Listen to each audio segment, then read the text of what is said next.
Salut à tous, je vais vous parler de jeu de rôle aujourd'hui. C'est quoi le jeu de rôle pour moi?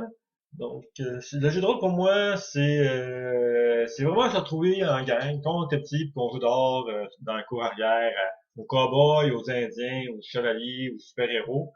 Maintenant, adulte, évidemment, ça a l'air un peu fou de courir dans la cour arrière avec une épée en mousse et tout ça, blague à part. Ça sert, le jeu de rôle, c'est une petite d'aujourd'hui. On rassemble du monde ensemble, on s'amuse, on lance des dés.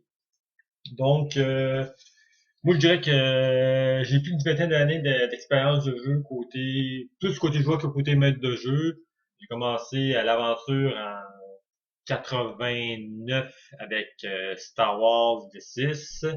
J'ai fait aussi une partie de Un Noir. Ensuite, ça a été du Donjon Dragon, deuxième édition. Puis à travers de ça, d'autres petites expériences, Appel de Toulouse. Euh, j'ai fait beaucoup de système de vin. On a fait du Sidewinder, qui est un western utilisant le système de vin.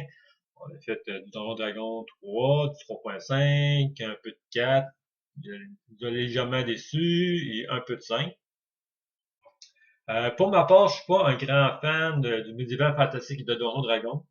Je suis plus, je dirais, amateur du contemporain, science-fiction.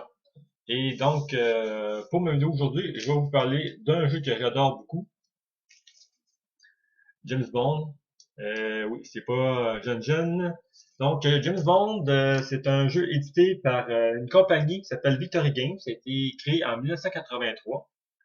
Donc, de 83 à 87, ils ont vendu beaucoup de jeux de rôle de la licence James Bond. Et James Bond, qu'est-ce qu'on joue? Ben, on joue des agents secrets, des espions. Donc, euh, dans le plus pur style au service secret de Sa Majesté. Si vous avez les lieux glamour, les super vilains, à la limite, à la Austin Power, sûrement les jeux bons de Dr. No, Bombardier de Russie, Goldfinger, Moonraker, l'espion qui m'aimait. Oui, le jeu est daté dans les années 80, pour du rétro, une rétro game, c'est excellent. Donc, euh, Créer un agent secret, un espion.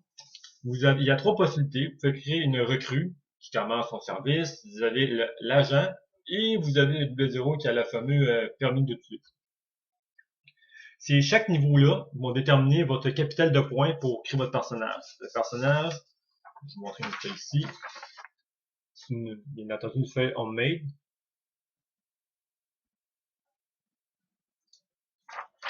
Un personnage est défini par cinq caractéristiques. Vous avez la force, la dextérité, la volonté, la perception et l'intelligence.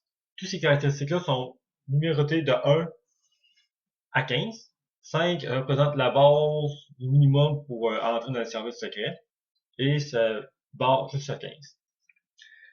Alors, ensuite, bien entendu, que serait un jeu de James Bond sans le côté glamour et apparence. Donc oui, votre agent secret se doit d'avoir une apparence affreuse, normale, good looking, attractive, striking, sensationnelle. Un personnage doté d'une très haute beauté va avoir des avantages en interaction, en séduction.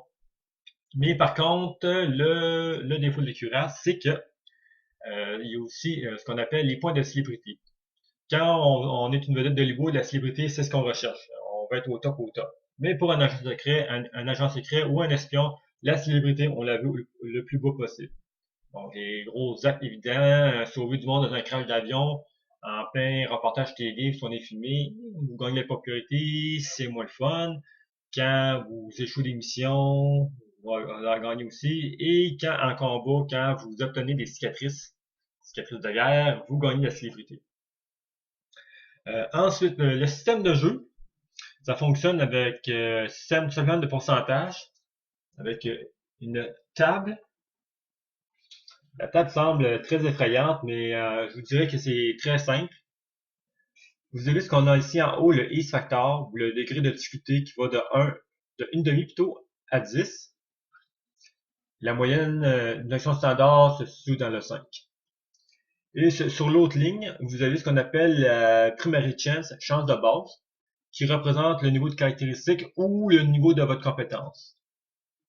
Donc, pour savoir la seuil que ça vous prend, vous prenez votre chance de base et vous le multipliez par 5, ce qui vous donne un nombre. Donc, un exemple rapide, votre personnage a 10 en force, il veut défoncer une porte en bois fragile. Donc, vous ferez 10 multiplié par le facteur de 5, ce qui donnerait 50. Donc, vous lancez un dé de pourcentage et ça vous prend 50 et moins. Bien entendu, il y a des petites subtilités. Le pourcentage, ça, c'est ce qu'on appelle qualité rating, le degré de réussite, qui est divisé en 4. Donc, vous avez la qualité de réussite 4, de 3, 2 et 1. Donc, plus c'est bas, meilleur que c'est, comme au mini-pas. Ça, pour calculer ça, c'est pas très compliqué, une petite règle maison. Quand vous lancez vos dés, les unités, unité 1, c'est qualité 1, unité 2, c'est qualité 2, unité 3, c'est 3, 4 et 5 sur votre dé d'unité, et qualité 4, c'est les unités 6, 7, 8, 9, 10. Donc, ça, vous sauvez une table parce que je vous dirais que ce jeu-là c'est un système avant-gardiste à l'époque, mais la petite table peut provoquer des ralentissements, ce qu'on n'a peut-être pas nécessairement en système d'événements, parce que l'action est plus rapide, plus fluide. Donc, pour en revenir à l'agent, oui, donc les caractéristiques, la table de multiplication. Vous avez également des compétences. Des compétences, excusez-moi, ici, très génériques. Donc, vous avez le nautisme, le charisme, la cryptographie, les explosifs, le déguisement, la plongée, la conduite, l'électronique, l'évasion, le combat à distance, le jeu, le combat au corps à corps, l'interrogation, l'usage locaux, serrure et coffre, l'escalade, le pickpocket, le pilotage, l'équitation, la science, la séduction, le sixième sens, la furtivité et la torture. Torture, par contre, là, je vous dirais que c'est la seule compétence que les personnages joueurs ne maîtrisent pas, c'est seulement réservé au PNJ. Torture va servir au PNJ versus les personnages joueurs pour faire révéler des informations et éventuellement les torturer pour leur infliger des cicatrices et leur rendre leur vie plus misérable. Donc, système novateur également, il y a aussi la présence de points de héros qu'on appelle des points d'héroïsme. Donc, à quoi servent les points d'héroïsme? Et justement à sauver votre peau, à modifier une scène, à avoir un gadget sur la main. Donc, les possibilités sont très vastes. Il vous donne quelques conseils dans le livre de base. Et je dirais que, disons, vous avez 4 points de risque, vous pouvez changer un échec en qualité 4, ensuite qualité 3, qualité 2, qualité 1. Plus vous dépensez de points, meilleure est votre qualité.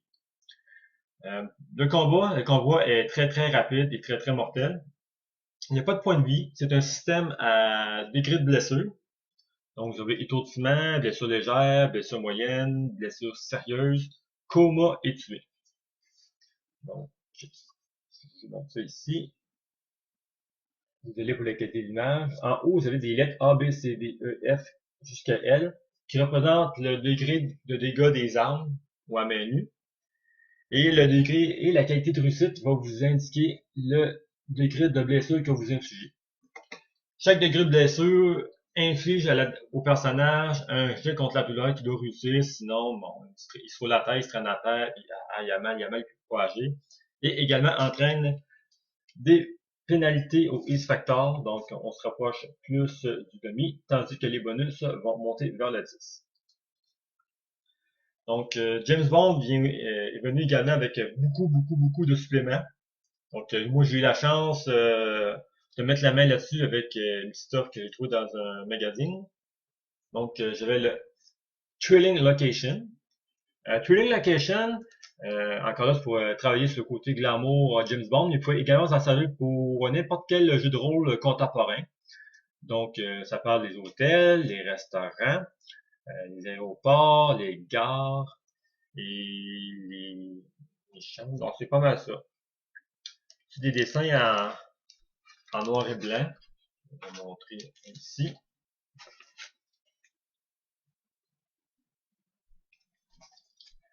Oui, pour la petite histoire, malheureusement, pour des questions de droit d'auteur, l'organisation, le spectre n'est pas présent. On a un remplacement qui s'appelle le tarot, avec son chef, Carl Ferranc Scorpio, que vous avez pu voir sur l'image que je vous ai montré. Donc, la voir, et voilà. Donc, c'est Carl Ferranc, c'est moi, Scorpio. L'homme debout avec les bras croisés, avec l'espèce de raie blanche dans les cheveux. Donc, un supplément. Vous avez également la Bible, le Q Manual, manuel de Q. Donc, tout bon agent secret, ça doit partir en mission avec un bon équipement. Walter PPK, fusil, mitraillette, Aston Martin. Vous avez également des gadgets contre l'électronique, différents véhicules. Donc, je vais vous montrer un exemple. Donc,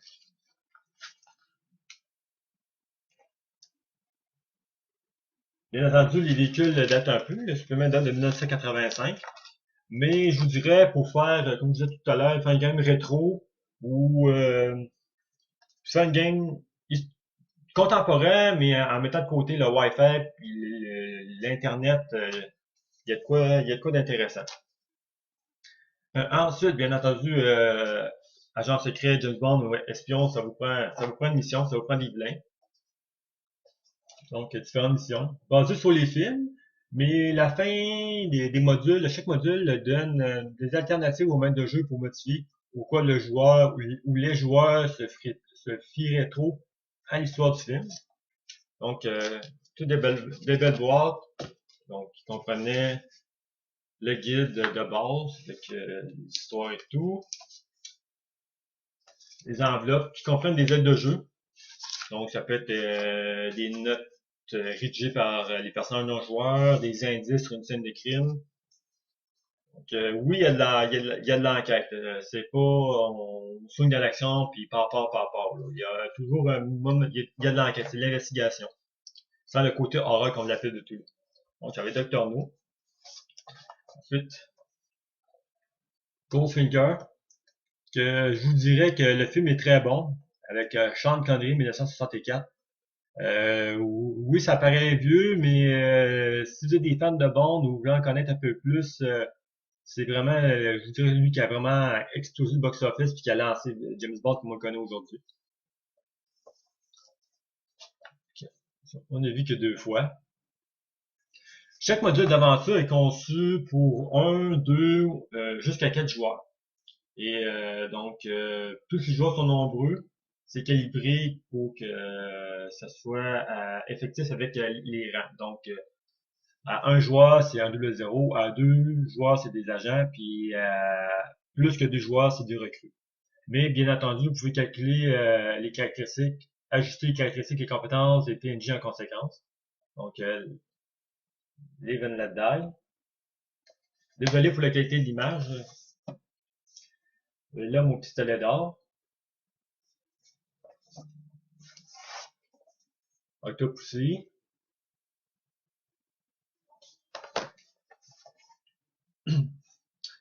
A View to a Kill.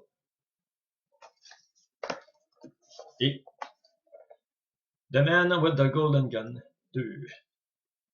Oh, excusez-moi. Goldfinger. Donc, tout ça pour dire que James Bond, c'est un très bon jeu. Vous avez toujours rêvé de jouer un agent secret, être comme James Bond dans les films, séduire les créatures de rêve, déjouer des complots de vilains voulant dominer le monde, ou renverser un État. Je dirais que c'est le jeu pour vous. Donc, pas de classe de personnage, pas de niveau. C'est relativement assez fluide. Une fois qu'on est habitué à la table, je dirais que ça fait juste travailler la mémoire pour les mathématiques. Et donc, oui, c'est pas mal ça. Donc, si vous avez des questions ou autres, n'hésitez pas à m'en parler. Malheureusement, le jeu n'est plus édité par Victory Games. Les droits, ça devenait trop cher de payer les royalties à, ouais, je crois que c'est Dan Jack, la, la compagnie qui est responsable des droits littéraires de James Bond. Donc, Dan Jack, pour la petite histoire, c'est les abréviations de Dana et Jacqueline qui étaient ou qui sont les épouses respectives des producteurs de James Bond à l'époque, Harry Saltzman et Albert R. Broccoli, je crois. Et donc, oui, c'est ça. Pour le jeu de James Bond, ça se joue très bien. Donc, comme je disais, il n'y a pas de classe, pas de niveau. La partie de création de personnage peut être un peu longue parce que c'est la marche avec un pool de points et le pool de points est assez généreux. Mais ça permet de customiser, créer votre agent vraiment là, tête, comme vous voulez.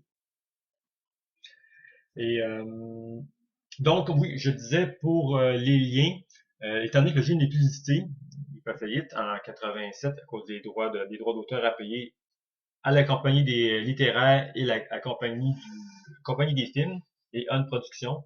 Encore là, pour une petite histoire, et On qui veut dire E-O-N, Everything or Nothing, qui à l'époque, les producteurs ont dit on n'a rien à perdre, donc ils ont décidé de baptiser leur compagnie E-On Everything or Nothing, qui est également le titre d'un jeu de James Bond sur PS2 à l'époque, je crois qu'il est sorti en 2004. Donc oui, il y a pas de nouvelle édition du jeu. Par contre, vous pouvez trouver des rétroclones. Vous savez, sur Google, si vous tapez double zéro, double espace zéro en lettres, euh, RPG, vous avez un lien pour y avoir accès. Je sais également qu'il y a un auteur qui a fait une version française d'une cinquantaine de pages, qui a retravaillé les règles, qui s'appelle Autorisé à tuer, Autorisé à tuer JDR, que vous pouvez également trouver sur Google. Bon, pour le reste, je peux rien dire, mais je crois que vous êtes assez intuitif pour trouver. Donc, c'est pas mal ça pour James Bond. Donc, si vous avez des questions, n'hésitez pas à m'en parler, partager vos avis, vos opinions, ça fait toujours plaisir. Sur ce, je vous souhaite bonne fin de journée et à la prochaine.